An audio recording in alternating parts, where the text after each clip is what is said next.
Welcome dear students to EPG Pathshala. I am Dr. K.S. Nagaraja of Deccan College Pune, teaching the course of Historical Linguistics. This module on grammatical change. Already we have looked at various types of changes like sound change, analogical change. So now we look at what happens in the grammar portion.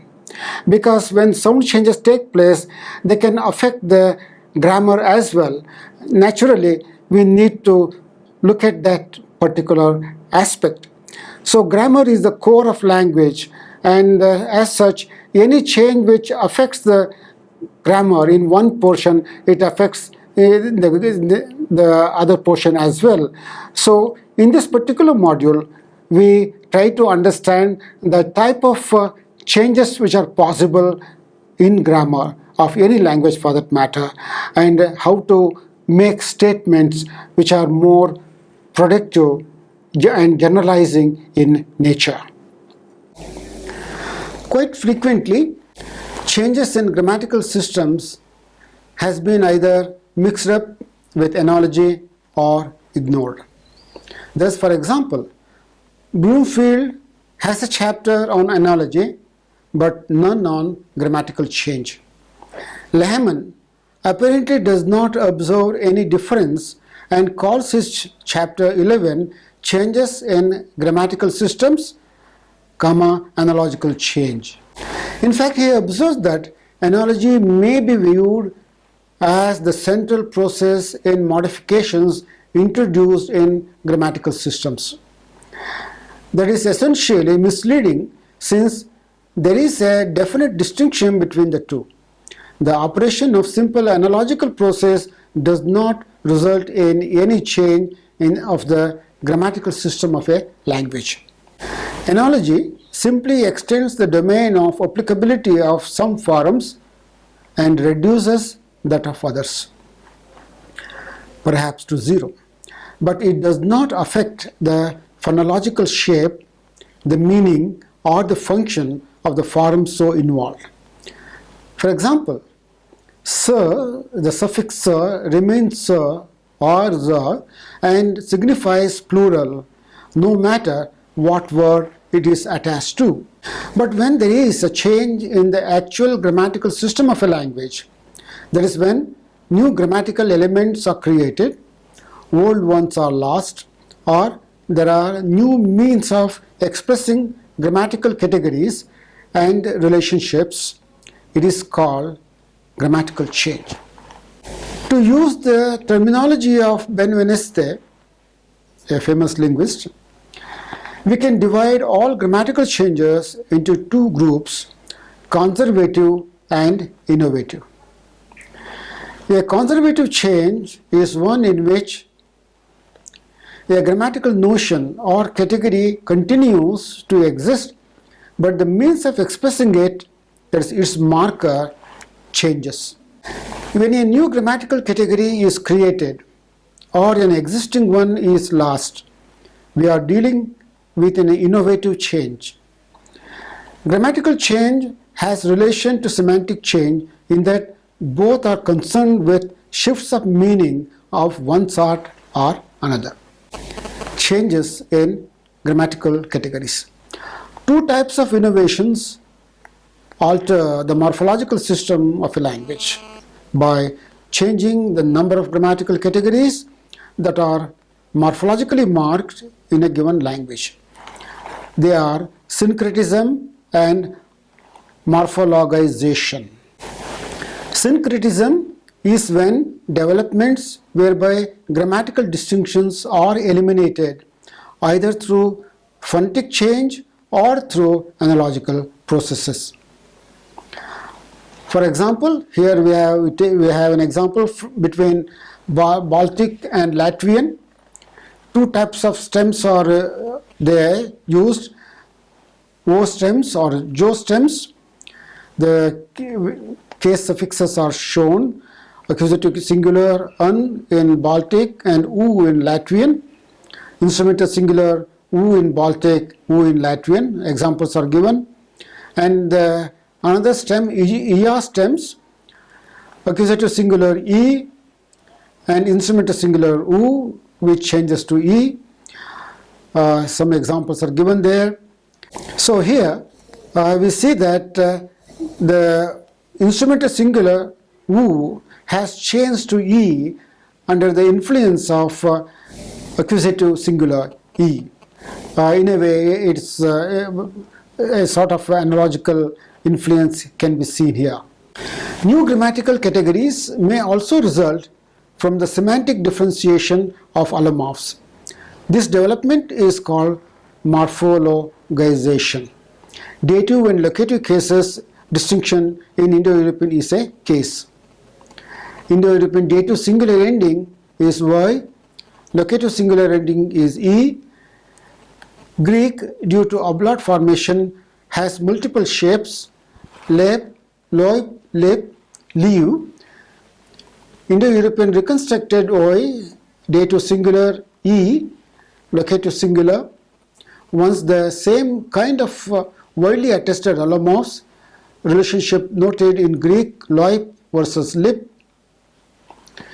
Greek use of E, which is from E as dative rather than locative case ending, and Old Persian also a similar situation is observed. If this hypothesis is correct, a simple Proto-Indo-European dative or locative has in at least some Indo-European languages given two distinct category markers. An old condition alternation has been morphologized. Grammatical relationships. By grammatical relationships means the meaningful connections which hold between the individual items of a phrase, clause, or sentence. These grammatical relationships are universal and found in every language. We do not expect the relations themselves to be subject to change. What can change, however, is the marker or the means used to express these relationships. In other words, we will be dealing with a conservative change. A most obvious example of this sort is a loss of inflection and a consequent requirement that word order became rigid in order to express the grammatical relations among the words of a sentence. This development is found in the histories of a number of the world's languages, including development of English and the evolution of the modern Indo-Aryan and the Romance languages from Sanskrit and Latin respectively. So suppose we have a Latin example: Marcellus, Sophiam, Amat, Marcello loves Sophia. Here word order is immaterial because the case suffixes are there to mark the functions of the nouns. But in modern Italian, as in other Romance languages, case endings have been lost. As a result, the only way to express the relationships of subject and object of the verb is by the order of the words. Thus, if you want to say Marcello loves Sophia, we must say Marcello ama Sophia. That is, the object must follow the verb. Similarly, it was inflection on the words which showed the relation between nouns and the verb in a sentence, as in Sanskrit. Balakaha shalam gacchati. The boy goes to school.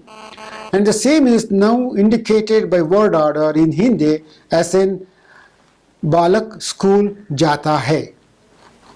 If the order changes, it will convey a different meaning as well. Thus, in this case, we can say that the grammatical system has undergone a shift. The grammatical relationships of subject and object to the verb have not changed, but the relationships are now expressed by the position of the words rather than by the endings. The grammatical change in Italian involves word order being used in a new way, and this cannot be explained as an operation of simple analogy. In other words, word order has replaced case endings as the marker of the grammatical relationships of subject and object. Paradigm restructuring. Here we have a very good instance from Indo-Iranian languages. Iranian from Avestan to modern Persian, and in Slavic from common Slavic to Polish in the present tense of the verb to be. So in Avestan it is ahmi, in modern Persian it is hastam, it is I am. Ahati becomes in modern Persian hast-i, you are. Then finally asti in Avestan becomes modern Persian hast, he is. Celtic common Slavic versus Polish, reconstructed esmi becomes estem, I am, esi, estes, esti, est. Ignoring the minor sound changes, the development of these paradigms is parallel.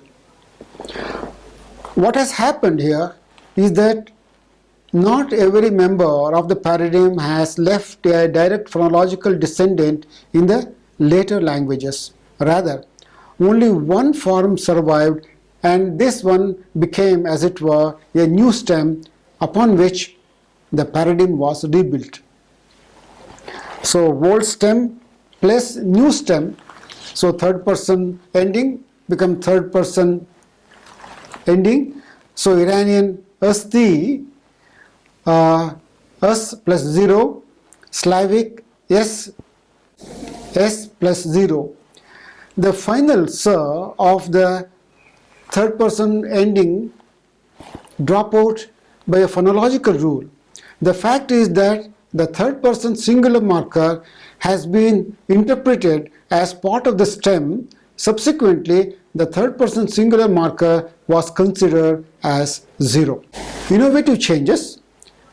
Besides changes in the way of expressing grammatical relationships and categories, it is also possible to have changes in the grammatical categories themselves. These categories are the sets of forms which express particular grammatical meanings.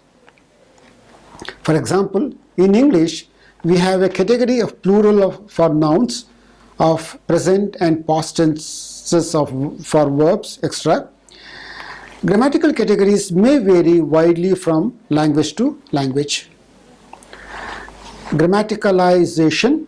The most significant way of introducing new grammatical elements into the morphological system of a language is by the process called grammaticalization, which is the shift of an element from being a full root word with an independent meaning to a mere grammatical marker of some kind, usually modifying or marking the meaning of some other word or phrase in the sentence.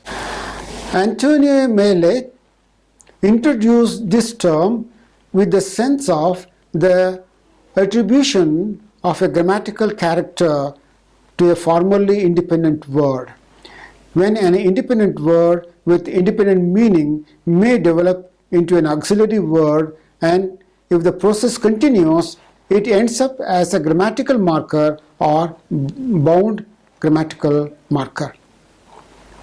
If a new category is to be created, the linguistic material out of which its expression comes is often already existent in the language, but with a different meaning or function. This is the crucial difference between grammaticalization and analogy. In analogy, the morpheme which spreads does so without change in its semantic content. In the earlier stage of the language, the analogical form already existed in the same function as it does in the latter. In grammaticalization, we have a full word taking over a new purely grammatical function. An example, the verbs shall and will of Old English change to auxiliaries in New English. This is a very good case. Similarly, loss of moods and gaining of tenses created a great difference between the grammatical systems of Old English and New English. An example is given. Old English had flourishing moods subject to expressing wishes, desires, and contrary to fact and imperatives. Grammaticalization, called bleaching, gives this kind of grammaticalized forms like wilt, which changes to will from which originally meant want. Even in Shakespeare's time, it has been noted, what wilt thou? That means, what do you want? Some instance of grammaticalization is listed below, which provides an idea of the pathways they typically take that are seen to recur with some frequency in languages around the world. Here, for instance, emerging as an auxiliary from main verb, as in English, will. In fact, want becoming a future auxiliary will in English. Case suffixes, for instance, we have postpositions becoming case suffixes. Here is an example from Estonian, ga or ka. Causatives, causal verb, make, have, get, cause, force, etc. becoming causative markers. Classifiers, numeral plus noun, from concrete nouns, man, woman, child, animal, etc. are used more like classifiers. Grammaticalization involves reanalysis, but reanalysis is a much more powerful mechanism of change and is by no means limited to nor co-extensive with grammaticalization. Sound change and semantic change apply to all sorts of things in addition to grammaticalizations. For this reason, many find grammaticalization derivative perhaps an interesting intersection of these various sorts of change, but with no special explanatory status of its own. Lexical verb changing to become a grammatical marker. She will be home soon. I will wash the dishes. Shift of markedness, hypothetical case. English we have SVO changing to OSV. In fact, a case like clefted sentences, for instance, John wrote a letter, can be a letter John wrote, involving shift of emphasis is of this type. Reanalysis of surface structures, development of copula, a Chinese example has been given. Loss of grammatical categories. Just as new grammatical categories or means of expression can be created, so can they be lost. A case mentioned above, the shift from Old to New English of reduction of the category of verbal mood. Another case is reduction of grammatical gender. Indo-European systems, Sanskrit had 3 genders, reduced to 2 in Hindi and 0 in New Indo-Aryan in some languages like Bengali. And also English has lost grammatical gender. Modern German still has 3 gender distinctions, but modern Dutch has reduced the system somewhat by merging the masculine and feminine categories into one, the so-called common gender. Still opposed to this is the neuter. Syncretism, Old English stan, nominative, and stane, dative, have merged into modern English stone. Sanskrit had 8 case systems. New Indo-Aryan has only 2 cases, oblique and direct, mainly in singular. In plural, oblique versus direct distinction is lacking in several languages like Hindi, Gujarati, Marathi and Bhojpuri. An example from Hindi, ladke ko dekhta hai, he sees the boy. ladke ko mithai do, ladka daudta hai. Sanskrit, ime amubhyah adhyatarah, these people are richer than those. Where this becomes in Hindi, ye unse amir hai, literally these are rich from those.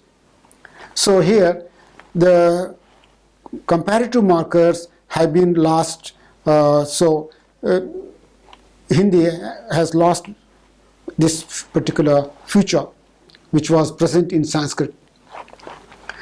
Similarly, syntactic change is also possible. For instance, an example, I come for the giving of gifts, which becomes I came to give gifts. A nominal complement of A has been replaced by what is generally termed an infinital complement in B. But no change in the semantic representation has taken place. In fact, this kind of change from the old stage to the new stage, we can see even the Vedic Sanskrit to the later stages. Some examples are given. So finally, we can have a look at a comparative state based on the word order. So the old word order had something like verb plus object, which has changed to object plus verb, preposition plus object becoming object plus preposition or case ending, comparative plus standard changing to standard plus comparative, noun plus relative class changing to relative class plus noun, noun plus dependent genitive changing to genitive plus noun, auxiliary verb plus main verb changing to main verb plus auxiliary or inflectional ending. So these show that grammatical changes, syntactic changes take place almost in all languages. Just one small example from between Hindi and Kashmiri. Generally, Indo-Aryan languages, we have auxiliary comes after the main verb. Wo kha raha hai, he is eating. Whereas in Kashmiri, it is the auxiliary comes before the main verb. Suchu kha khawan, he is eating. So in Kashmiri, verb usually occurs in second position after the subject. Lastly, mechanisms of syntactic change, possible generalizations, reinterpretation or reanalysis, cum extension is the most important mechanism for syntactic change.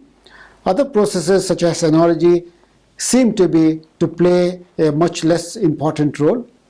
Reanalysis changes in the underlying structure of a syntactic construction but does not modify surface manifestation. The underlying structure includes constituency, hierarchical structure, grammatical categories, grammatical relations, and cohesion. An important axiom of reanalysis is reanalysis depends on the possibility of more than one analysis of a given construction. The following example from English exemplifies both reanalysis and the axiom. A new construction with a future auxiliary seen in 2 below was derived through reanalysis from the construction in 1, which has a main verb, is a verb of motion with a purposive sense. 1. Ramesh is going to marry Rashmi. The structure is Ramesh is going, verb of motion, to marry Rashmi. The purposive of being, of going to, was reanalyzed as a future auxiliary. The second sentence, Ramesh is going to marry Rashmi. The structure is Ramesh is going, future auxiliary, to marry Rashmi. In the reanalysis, which produced 2, the surface manifestation remain unchanged. 1 and 2 are identical in form but are not the same in internal structure or meaning, which change in the reanalysis. In this case, 1 came to be interpreted as having more than one possible grammatical analysis. It underwent reanalysis, yielding 2 with its different structural analysis. There are some instances from Sanskrit where reanalysis have taken place, can be read from the text. It's also possible to have syntactic borrowing. A case involves the extensive borrowing of grammatical elements and constituents among the Australian Aboriginal languages of Arnhem Land, in particular among Ritharngu, Gandhi, etc. Again, this can be read from the text. On the whole, conservative and innovative changes and grammaticalization account for grammatical changes, while reinterpretation and extension are the most important causes of syntactic change. Other processes like analogy, etc., seem to play much lesser role. So to summarize then, the changes which take place in grammatical categories will have impact on the, obviously on the grammar. There will be a lot of simplification because of loss of grammatical markers, and that leads to loss of grammatical categories as well. Every language undergoes this kind of changes, as no language is stagnant. So the students should study their own languages and try to identify what type of changes the language has undergone. In fact, preferably they should try to look at the earlier texts as well and compare between the earlier language and the latter language and try to identify the changes, particularly not only in the sound aspect but also in the grammar portion also. So that will be of great joy even to understand, identify the various developments which have taken place in the present language compared to the earlier stage. So students are advised to read from the references given and also to look at the e-journals available so that they can work on this aspect in greater detail.